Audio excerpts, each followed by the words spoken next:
that in mind as we go through the presentation today.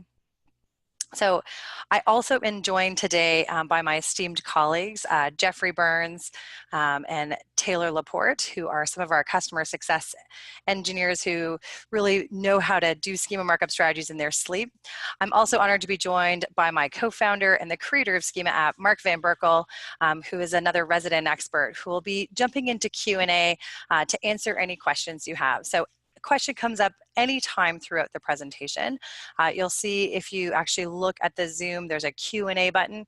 Go ahead and click on that, ask your question, and Mark, Jeff, and Taylor will be happy to answer it. At the end of the presentation, we'll also have a time to cover some of the questions live, and so we'll go through those. And if anything we don't address today, feel free to reach out to us. All right, let's go ahead and jump right in. Today's agenda starts with Schema Markup 101. So just to make sure that we're all on the same page with regards to what is Schema Markup, we'll take a moment to go through that. Next, we'll dive into our primary topic, developing a schema markup strategy. And this includes our objective of helping you understand exactly what content you should mark up with schema markup and why.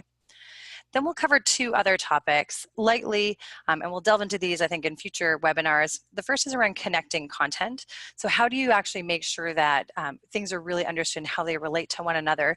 This is really a principle that we believe heartedly in at Schema App. And so we'll show you the basics of how to do that, as well as share some schema markup best practices to keep in mind as you journey on your schema markup journey. Again, we'll end up with a Q&A. So a little bit about me. My name is Martha Van Berkel. I am one of the co-founders at Schema App. You can see this is my knowledge graph. So it tells you that prior to starting Schema App, I spent 14 years at Cisco. So I've lived that enterprise world trying to get things done with IT and developers.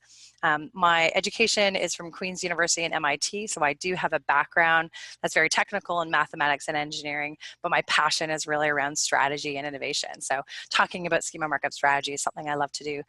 I am Canadian, and I used to own a beautiful 1965 Austin Healey Sprite. And well, why do I mention this? Well, the reason knowledge graphs are interesting in that schema markup informs is that it can tell you interesting things about a company.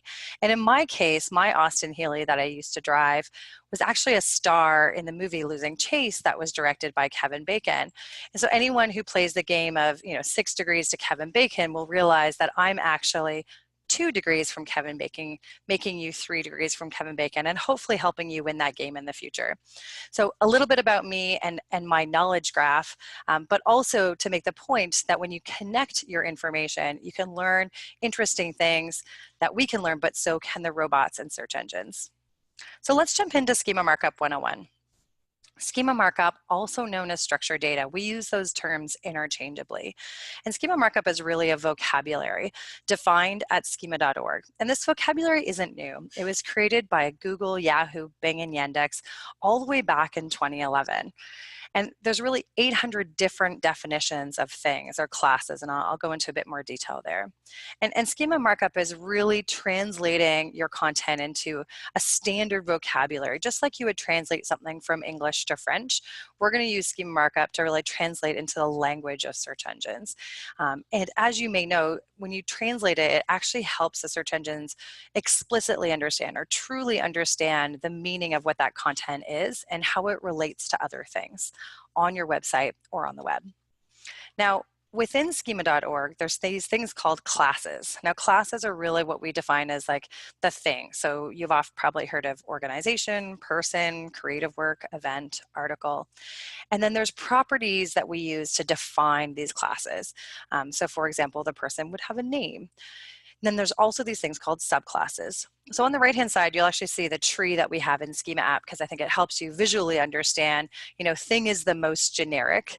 And then if we have an organization, you'll see there's all these different types of organizations. Local business may be one that you're familiar with. And then a subclass would be sort of, a further class. So the sports team is a subclass of sports organization, which is a type of organization, which is a type of thing. And we mentioned sports team because that's the example we're going to use today.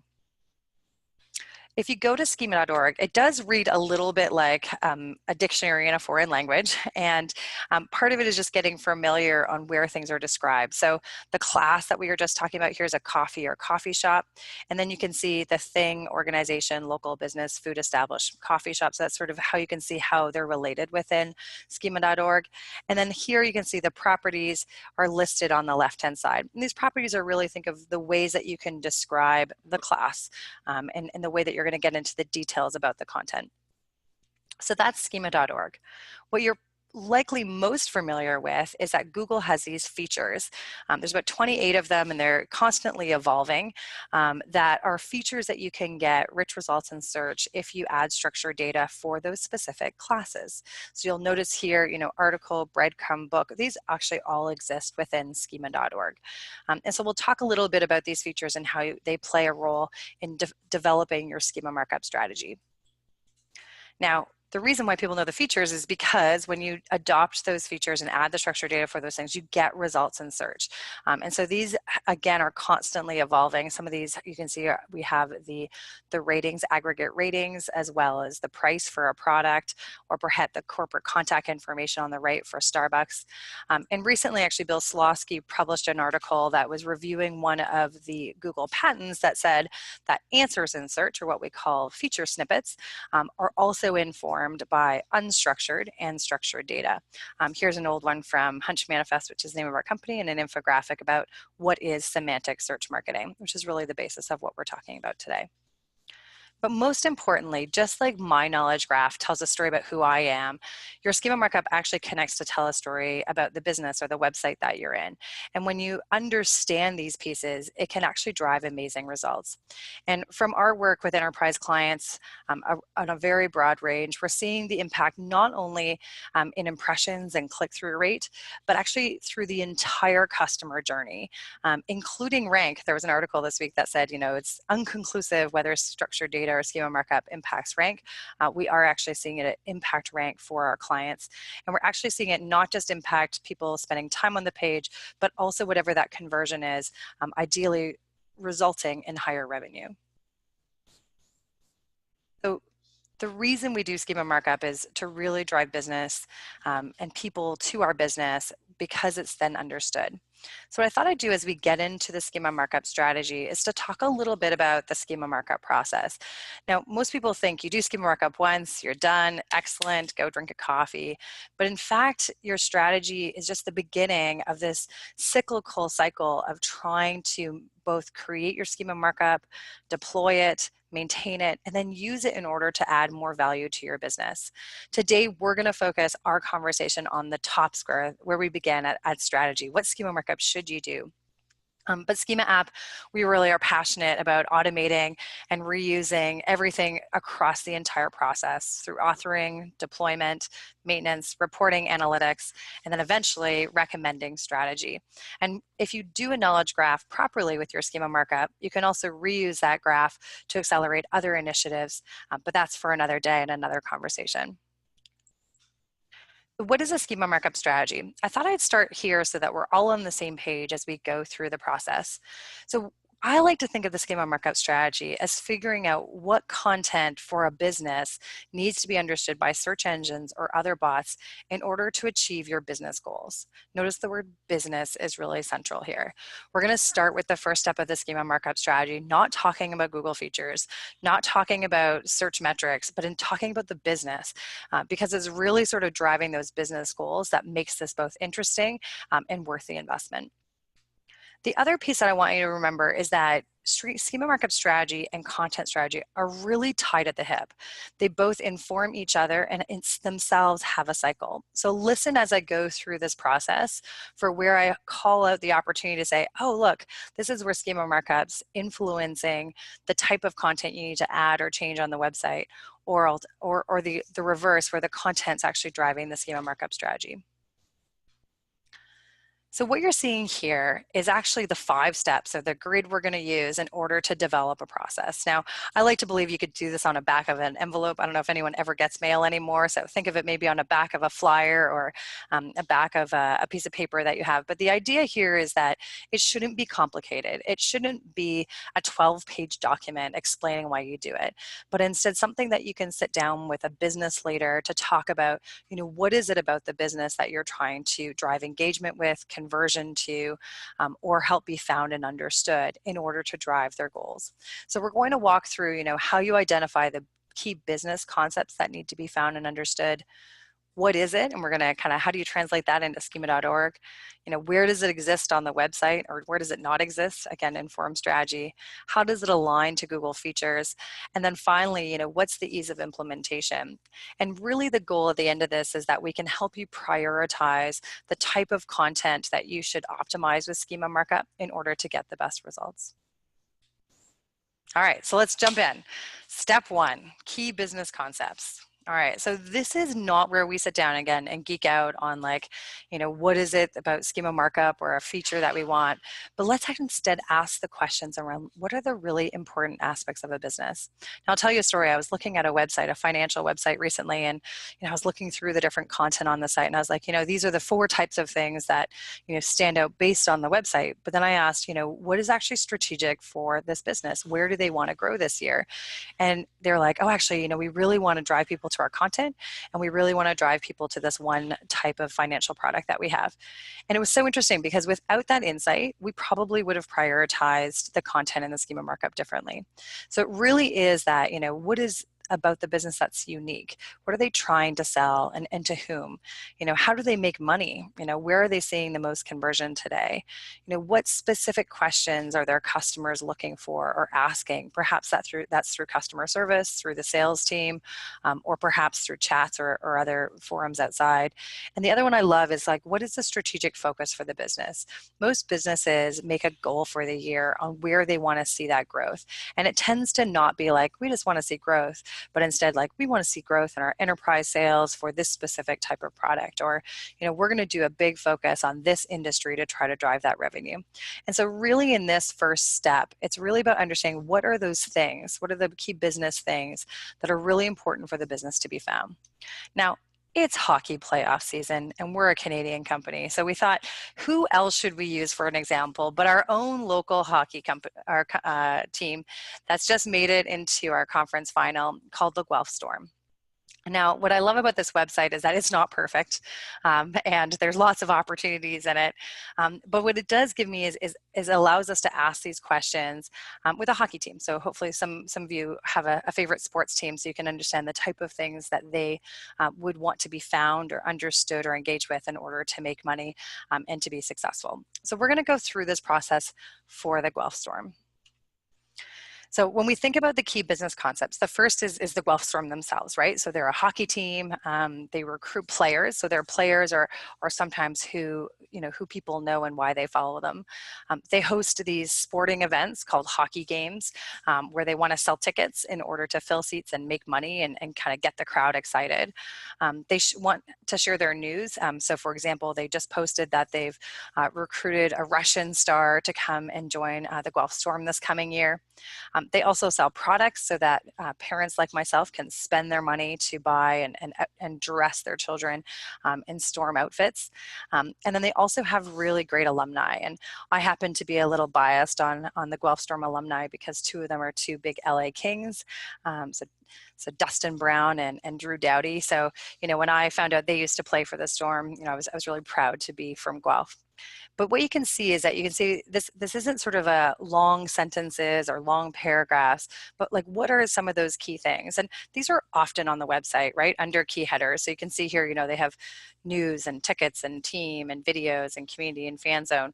But more importantly, it's important to get these from the people in the business to say, what is it that's driving their business or that they want to see growth in? So the first thing you're going to do is write those under key business concepts.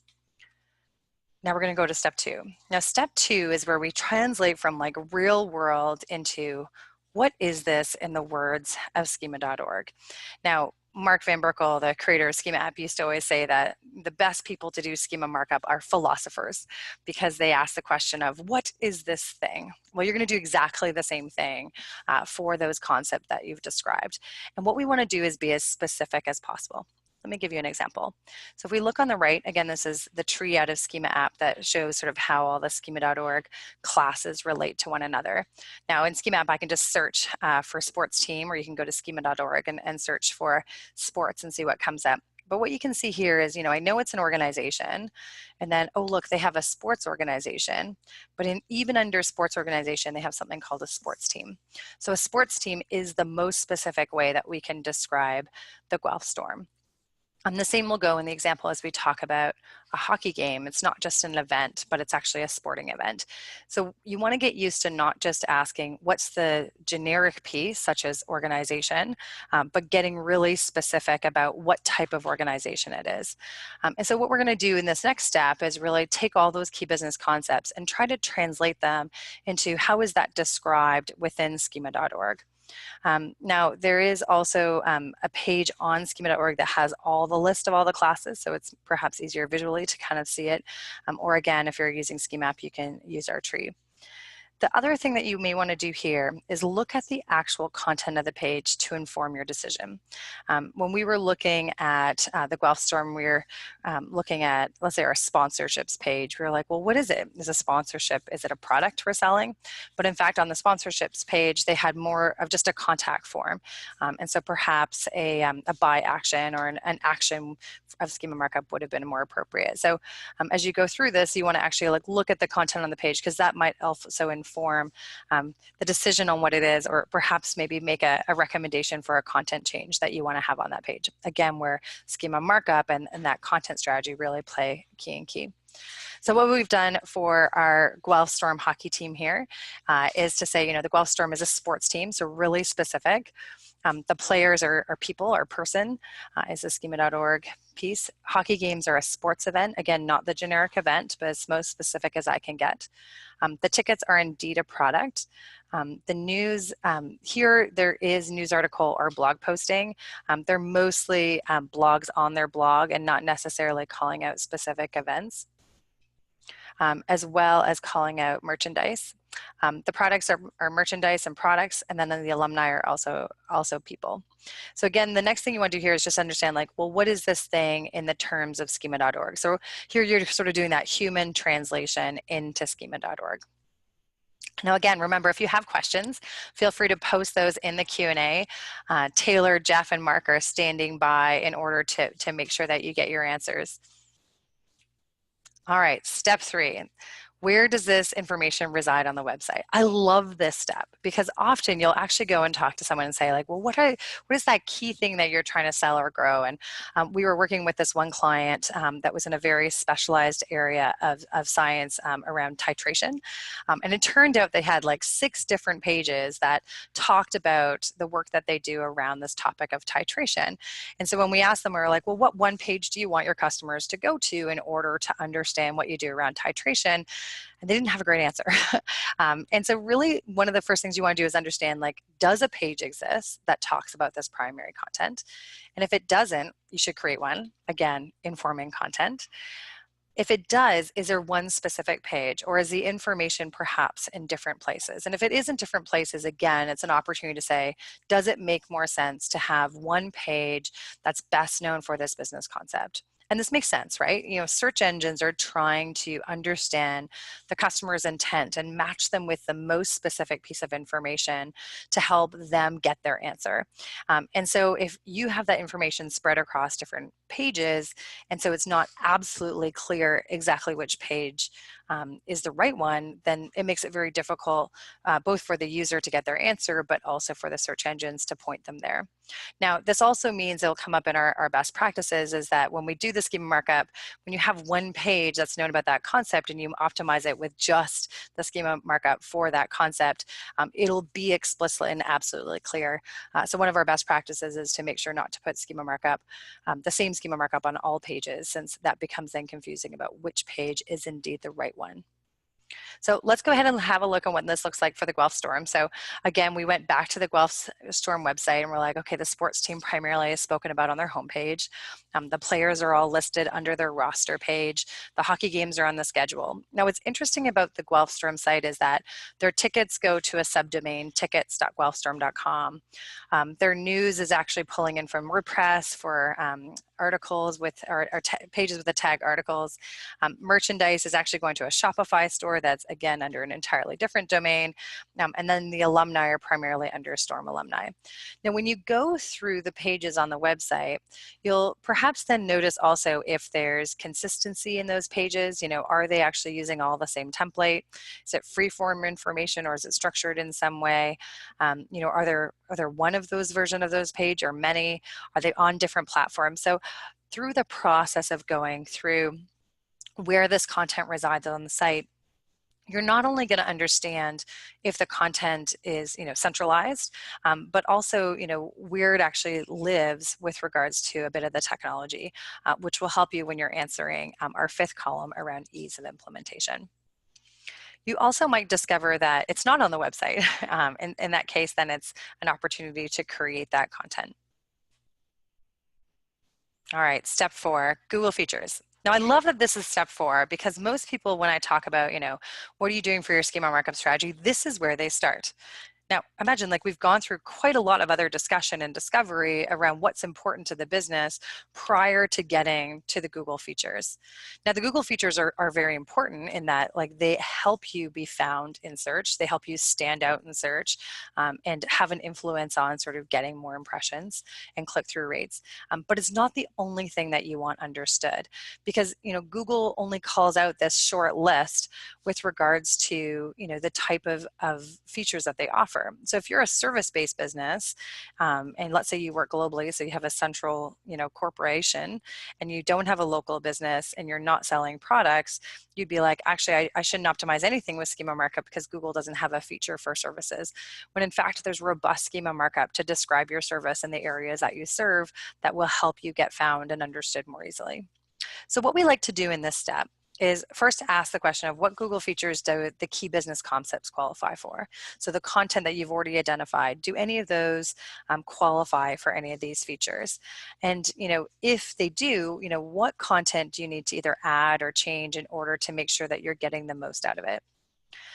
The other question then we ask is what additional features could you achieve? Perhaps it wasn't a main key concept, but perhaps you do have a lot of videos or you have a community where people are answering questions and sort of upvoting questions. And so perhaps there's other opportunities for you to call these out. Perhaps you offer courses or you have job postings that you're trying to, or you're paying a lot for advertising to fill. Imagine if you could drive more organic traffic to those job postings and help fill that talent pool. And so the first thing we're going to do is actually go through and say, which ones of these do you qualify for? And then we're going to kind of work backwards. So here we're going to look at the Guelph Storm and their sports team. So this is a sports team, so it's under organization. So they do actually, the social profiles and corporate contact actually fall under organization. Now, what's interesting on the Guelph Storm page is that there's actually no contact information on it. Their profiles are in the footer, but about nothing else. In fact, there's not even a description on the page about who the Guelph Storm is. It's just lots of pretty pictures. And so that's an opportunity. So what I've highlighted in bold is that, while the social profiles are there, there's an opportunity for them to get corporate contact. And so how do we sort of maybe make some recommendations to add a description and add some of these other things that you would need in order to qualify for that corporate contact feature? Now, Person doesn't have a Google feature, but events do. And so you can see we call that events. Tickets are a type of product, so that could do for the product feature. News, blog postings are a subclass of article, so article is the right one for this.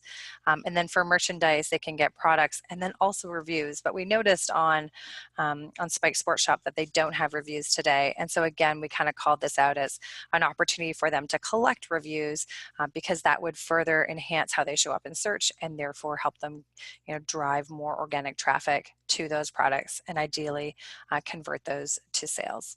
And then finally, alumni in person. But as we look through it, we hadn't called out the video replays as a key business concept, but there's a great rich result that you can get for that. So we actually then said, there's a Google feature for videos, does that content exist? It turns out it does. And so how do we add that in? And so we do, suggest going through each of these and seeing sort of which one makes sense for the website you're working on to make sure that you're indeed getting the most out of it. And for example, we used to just list our job postings on our one career site. Now we have them each on their own page. We add Schema Markup for them. So indeed they can be discovered by other platforms and crawled and understood, as well as we get the rich snippet kind of pointing to us. Local business, maybe if you have different locations, a really big one. Logo actually falls under corporate contacts.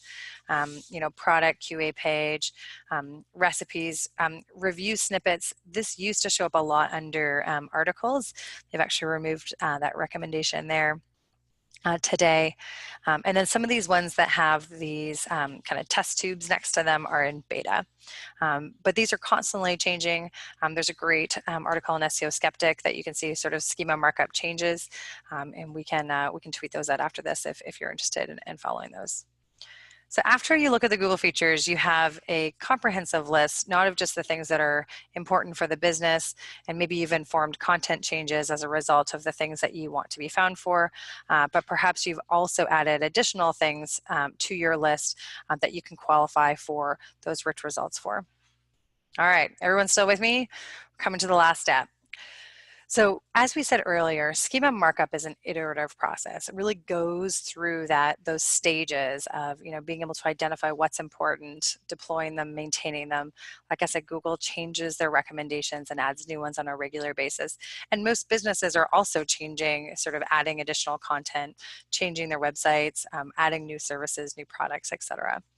And so what we like to do when we think about a rollout plan is to identify the schema markup that's high value and has a low development cost, or that also is going to get the highest return, and then continue to go through that iteration. So we often do this phased with our customers, again, starting with the thing that's going to have the biggest impact and then working through sort of other concepts on their site. And so when exploring implementation options, the first thing we look at is is the content recurring or is it on a template? So for example, how many pages are there that are for merchandise, or perhaps for QA page, or perhaps how many local businesses you have. And part of this is understanding, the way you implement schema markup on a single page versus many pages is quite different. The other thing we ask is, do you have built-in capabilities on the CMS or theme or add-ons or third-party tools available? So for example, for Guelph Storm, they have WordPress and Shopify, and so there's some out-of-the-box capabilities. They could use Schema App's WordPress plugin or a Shopify app that would allow them to, have no need to engage a developer, but instead, have their teams be able to do that and have that optimized immediately. And then the last question is, how do you want to implement? And we do bring this up because, if you have a back-end developer, you'd use a server-side script, a front-end developer, a tag manager, or if you like to have your marketing and SEO team be able to do it yourself, you might use a tool like Schema App. But all these things come into play with regards to whether it's easy to get done, hard, or whether there's a way to automate it. And we tend to think, let's do the easy things first, as well as if they're high value to the organization and can get you a Google feature. So what we've done on the Guelph Storm side is we've assumed we're using Schema App. We're presenting, right? So why not use our own tool and make our digital marketers' life easy? And so what we've done is actually gone through and just said, is it easy, medium, or hard? And then in our case, we've actually said, how are we going to do it? So for the homepage, because they're on WordPress and because we have our editor, we say that one's pretty easy. It's a single page. For the players, there's a bit of inconsistency and sort of there's a bit of content work that would need to be done in order to fully capitalize on the person's schema markup. So we put this sort of medium, and we'd use our highlighter since that does template pages very easily. Then for our hockey games, again, medium and highlighter since it's a list of games, so we wouldn't want to have to manually write that out. For the tickets, again, easy with our editor. News, again, we use the WordPress plugin. The merchandise, we'd use the Shopify app. Video replays could also be used with the WordPress plugin. And then alumni, again, we would want to add some additional content to that and then use the highlighter. And then we would magically reorder these and say, oh, in phase one, we're going to do tickets, news, merchandise, and video replays because they all get a Google feature and they're high value to the business.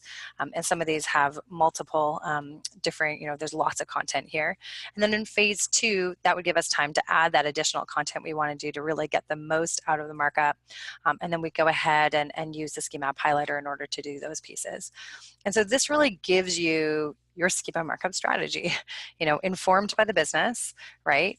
Identified sort of what, again, you can get additional value from Google, and then at kind of ease of implementation, what makes the most sense based on either the timing of the resources that you have, the capabilities you can do out of box, or perhaps working with a third party like us in order to sort of walk, run, sprint. All right, so hopefully this isn't something that's so complicated that you can't go and turn around, either do it on your own website or one of your clients, or kind of check in if you've done your Schema markup already. What are maybe some additional opportunities, perhaps in the content, or with regards to what's important to the business or new Google features that will help you further enhance your Schema markup and get the best results. All right, so we're right on time here. Moving into our next topic. So our next topic is really around connecting content. Now, when we talk about connecting content, this is the difference between having what I like to call islands of code versus having a knowledge graph, where you're being very explicit about how things relate to one another. And the reason we think this is really important is perhaps because we're a semantic technology company underneath, which is basically the same type of technology Google uses to understand and connect the dots and understand relationships between things.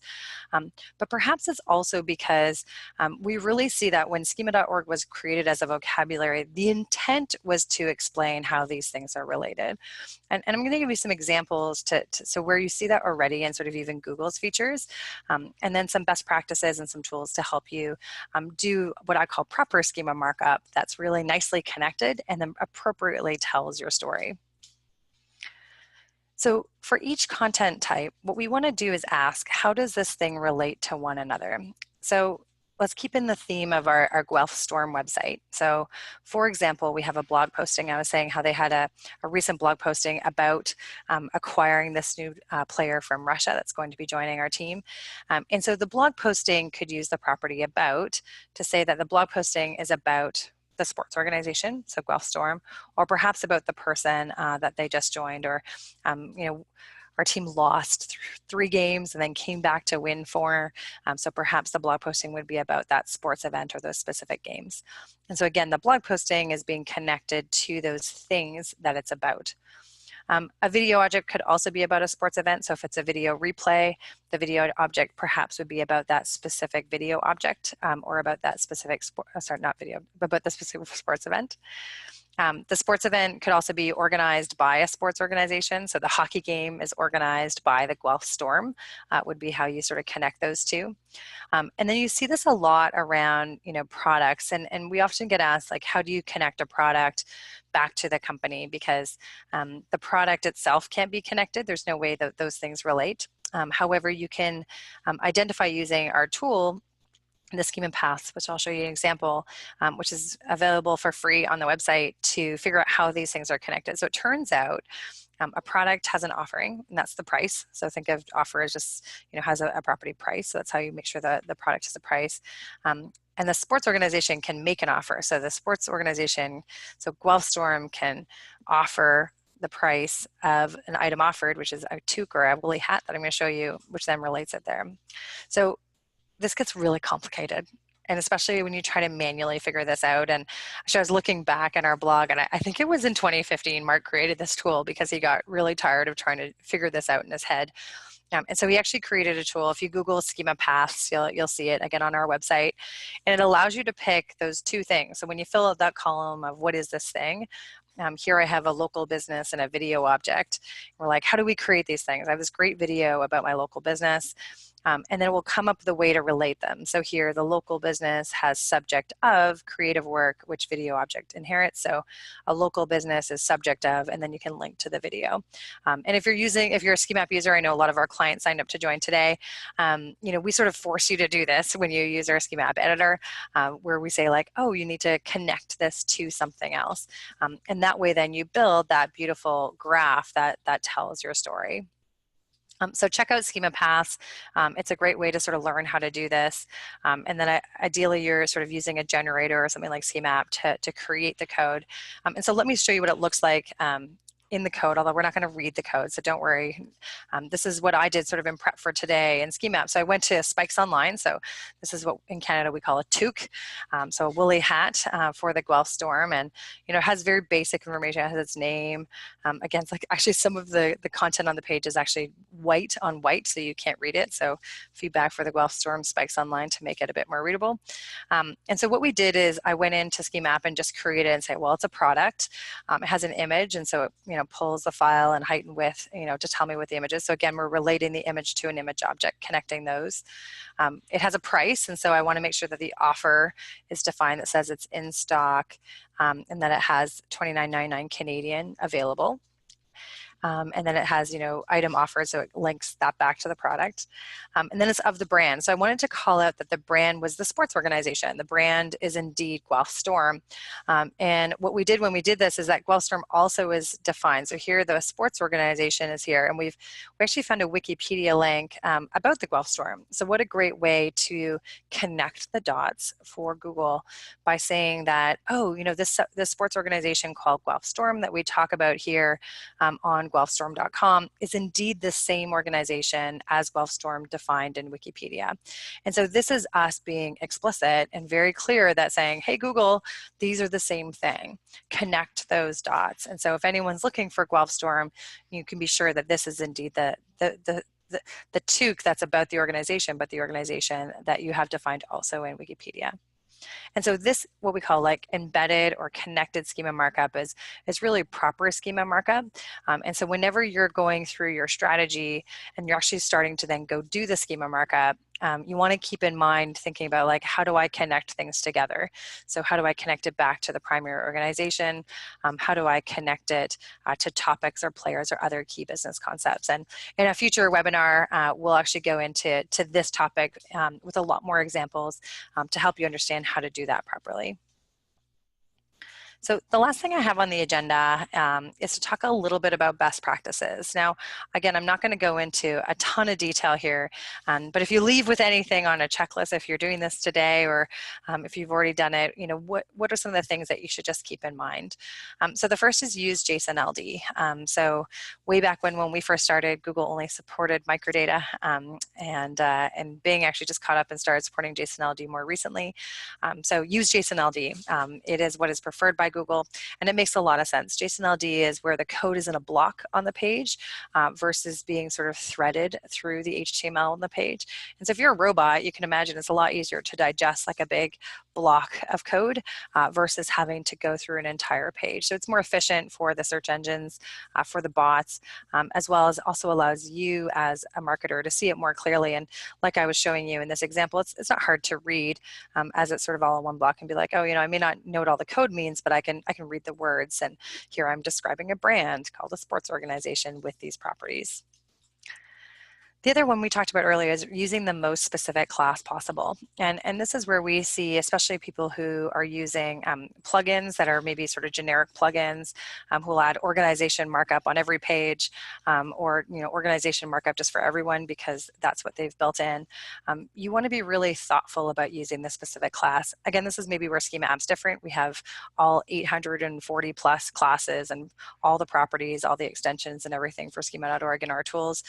And so we're really built to help people, especially in those niche areas, use a specific class. But the specific class is really going to help you make sure that it's explicitly understood, what your niche is and exactly what you do, whether you're a medical organization, if you're in education, if you're in finance, etc. The third one is really a best practice, and you'll hear people talk about spammy schema markup, but spammy schema markup is really where you start marking up things that don't exist on the page. This is why we talk about schema markup and content strategies being really, really linked very tightly together. You should only mark up things that are on the page. And if it's not on the page, that's actually, a reason for you to go and add that content. And then once you have that content, go ahead and add that schema markup. And that's why, again, this is an iterative process. The other is one key page for each business concept. I think it was John Mueller that talked about it. It was probably, may have been almost a year ago, where he was saying, every page should have like one primary concept on it. So, ideally, you might have breadcrumbs and then sort of the main entity of the page, to use schema speak, but what is that key concept on it? What is the key thing that you want the search engines to understand about that page? And so this may influence how you organize the information on your page. May influence sort of, again, how you maybe pull in information for that titration company. We ended up pulling documents and videos and descriptions and products all to be sort of on one primary page talking about titration.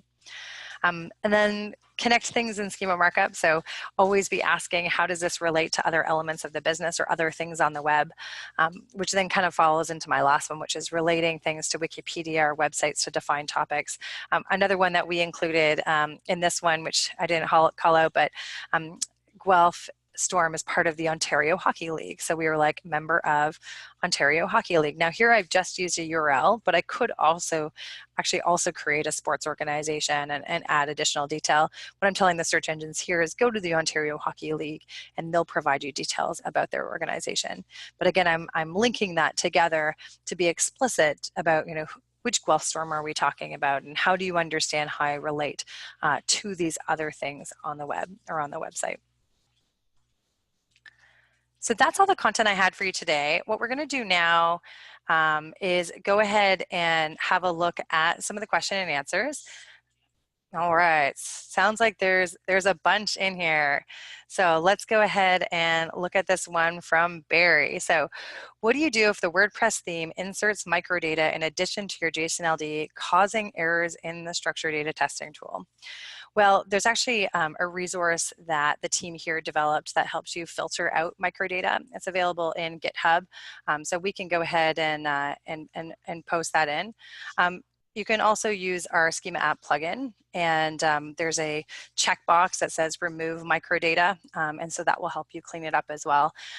We've been doing this for a while, so that we've often tried to kind of create tips and tricks built into the things that we have available to help you filter out perhaps just like generic markup that doesn't make sense. Okay. So here we have another one from Celeste Bishop. I think my mind's going to explode is what she says. I need to build schema codes that take into account local information, voice recognition support, video and podcasts, possibly reviews as well. Is there a way to get it done with one super schema code? Great question. Complicated answer. It looks like Taylor's kind of jumped in here with some of the questions. So again, with this one, we want to talk about like, well, even if you have videos, podcasts, my question would be like, what is the primary thing that those things are about? Is there a key topic that they're talking about? Kind of go deeper than just like the channels of which that stuff is coming live, and then sort of break it down to say, is there a way to talk about perhaps that concept and then articulate that there's these related things that are all talking about that concept. Celeste, that may be one that we want to get into some more detail or look at an example with, and then we can delve more in. Another question from Anna Finch. Could you repeat what the process would be if you're using a CMS? So there's lots and lots of different CMSs out there. In fact, I think I hear of a new one most days that someone brings up. But some of the common ones, so whether it be Drupal or WordPress, Shopify for e-commerce, BigCommerce, Magento, really what you want to do is actually look to see if there's something perhaps built in. And so there's companies such as like Schema App who have add-ons. So we have an add-on for BigCommerce, Shopify, WordPress. And then there's also third-party tools like Schema App allows you to integrate with any CMS in order to optimize any type of content and be able to do that, at scale and integrate through a tag manager. So again, what we like to do is say, like, is there some type of add-on that's available to you that will automate that schema markup? And if that's the case, great. And then look at, again, what key concept that automates, and if it can't automate it, then like what are some other tools out there? So there's generators you can use. You can write dynamic JavaScript that goes in a Google tag, or you can look for a comprehensive solution like Schema App in order to help you. It often also depends on the skills and resources you have on your team. And so perhaps we work with a lot of clients where they have very advanced SEO people, but they just have limited development resources. And so not only to be able to do the schema markup, but then maintain it on a regular basis is really difficult. So it really is that gauge of what's out of the box, what resources do you have, what's your strategy, what type of content you have, and then what's the right solution. And again, you can reach out to us at schemaapp.com if you want to go deeper, and we can tell you sort of what makes the most sense if you want to do anything specific. For service class, what is the difference between name and type? Thank you, Kelly, for your question. So for any class, like the name and type, the name is really you describing that thing. So if I were to say I do schema markup consulting, and that's a service I offer, the service is the type, and the name is perhaps Schema App, Schema Markup Consulting. So the name is really what you call it, whereas the type is more part of the standard within schema.org. Okay, let's do, does organization go on the home page or on the contact page? Thank you, Patricia, for your question. So I tend to think organization is, what is the primary page talking about the company, right? So it's usually the home page. Now, what I like to do on the contact page is actually put the contact point on the contact page. And then you can link those things together because an organization has a contact point. And so I tend to separate those things. Within schema.org, there is also contact page, and then a contact page can be about a contact point. That seems like a waste of effort when you can actually just say that the contact point is the way we sort of describe a contact information within schema.org. One other one, do you have a community and or list of Schema App users who provide contracting work? Well, Nick, great question. You should ask that. We've just launched our partner program, and that will be coming soon. In the meantime, if you do want to know sort of who those people are, you can reach out to us at info@schemaapp.com or just fill out our contact page on our website. Yeah, we're happy to share sort of who does that work. All right, Tim from Italy, ciao. We are a tour operator, and last time I checked, Schema for tour operations was being developed. Some say, okay, use it, take the risk. Others, they say use products or events. Your thoughts would be appreciated. So this is really one of those trade-off questions, right? So within Pending, they now have some tourist schema markup. So some of these are sort of tourist locations. So if we follow sort of best practices around schema.org, we ask, what is the most specific schema markup class to use? And in that case, I would say use Pending, right? Like it's going ahead and describing that very specifically for what you're doing. However, the Google features, if you're trying to get a Google feature and you believe it's closer to an event or a product, and let's perhaps say it's an event that you're running, and it makes sense that that's an event, and you want to try to achieve that Google feature versus just explaining that specifically, then you might try the event. This is really one of those areas where you have to sort of test and see if you get the results you want. However, the purist in me would say sort of, be most specific and then try to link it to an event or to a product that's perhaps related. All right, so I'll let people ask a couple more questions. And while you're doing that, I'm just going to share a little bit about who we are. So Schema app, we do knowledge graphs, and Schema Markup is what we do every day, all day. And we really love to partner with people who want to get into sort of everything around Schema Markup.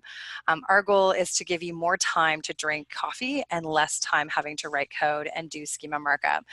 And we do that by sort of providing you simple and scalable tools that work on any CMS across any content type, by empowering digital marketing teams to get stuff done quickly. We love the fact that we can get things done in a day, a week, with very little time or no time from IT and developers. We really try to be cost efficient so that you can refocus your technical team on high value tasks, as well as invest in sort of your team learning how to do Schema Markup. And again, we monitor Schema Markup health and help you make updates in minutes. So sort of nuanced questions like this, again, are things that we're constantly reading up to date and then sort of trying to build into our tools to make your life easier. Most people think of us in the area of Schema Markup, but we actually, because we build it like a knowledge graph, we can actually use it to also enhance analytics. And 2019 is a super exciting year for us because we'll actually be building not just ways that you can add Schema Markup into your analytics, which is called enhanced analytics, core and custom reports, but we'll be also helping you gauge sort of, is it working? Google Search Console got rid of their structured data report, and so we're looking to say like, well, how do we complement that but by providing you understanding of what Schema Markup you have out there, and really get value outside of just SEO, answer questions with data by structuring your analytics. The funniest story is we're using this right now in our team, and Mark is sort of, gauging to try to, make sure he's getting more page views than other team members, because we can actually look at our Google Analytics by author of blog. And then the last piece that we're really passionate about, and if you've listened to my podcast or Search Talk Live, I often talk about, how if you do Schema Markup properly in a knowledge graph, you can reuse it to accelerate other initiatives such as chatbots, AI, and virtual reality. What people got most excited about over this past year is in 2018, we launched our highlighter, which allows you to optimize templates in minutes without ever having to write code. And so if you haven't seen this, you can just Google Schema App Highlighter. It's a really powerful tool that works, again, across any CMS, any type of content, and really sort of allows you to get this job done, making your Schema Markup strategy come to life. We love hearing from our customers and sharing sort of the knowledge we have. This is only the first of many webinars that we hope to have to really play out our company value around not just being apt about us learning and staying on top of it, but sharing that with the SEO community. So please feel free to, you'll get a survey sort of asking for feedback, also asking you to give us guidance on what you want training on next, and we will take those to heart. I will read them all. And you can also follow me on Twitter or Schema App at Schema App Tool, and we share a lot of our resources and capabilities there around what we're seeing, what we're excited about, or what's changing. So we have a couple more minutes. I'll take a couple more questions and then we'll wrap up. So let me go here. Patricia. Oh, you got that one. Okay. Is there? Okay. Patricia is asking, I've seen publisher bloggers at rating kind of fudged. Oh, I just lost it. Oh, it disappeared. I think, yeah, I got it. Okay, let's go back to Trisha. Jeff was too fast helping answer questions for me. Thank you, Jeff. All right, scrolling, lots of great questions. Here it is. Okay, so we're seeing bloggers add kind of fudge to every article page. Is that good? So ratings. So we believe like ratings should be proper ratings, right? And associated to that blog. What we've seen often is people pulling in, ratings. What was I going to say? Oh, I was going to say, so local business ratings is interesting. I'll get to publishers in a second. So one thing that there's been lots of debate over the last year is whether you can pull in third-party ratings onto your website and link there and get a rich snippet. And we have seen that work. You won't necessarily get it in your knowledge card, but there is ways to do it. So if you Google third-party ratings Schema app, you'll see Mark's blog on that to describe how you pull that in. We're we're an honest company. So we believe, fudging anything isn't the right thing to do, that it's actually most important to be true and transparent. And so you'll see that in sort of how we talk about things. But I think the same applies for ratings and publishers. Google's getting smarter, right? Like these bots are becoming intelligent, right? All this talk about AI, that I think, fudging anything is dangerous if you actually value sort of the traffic and value that engagement that you're getting through search. So I would say, take the high road. There are great widgets that you can do in order to get that done. All right, so we're out of time here. So thank you all for joining us for our first training webinar. We, again, really look forward to your feedback. We just got some great Schema app shirts that say "I speak to machines" on the back. If you fill out the feedback, we'll be selecting some people to win a Schema app t-shirt. And we look forward to your feedback on what we should do in our next training. Thanks so much for coming, and have a great day.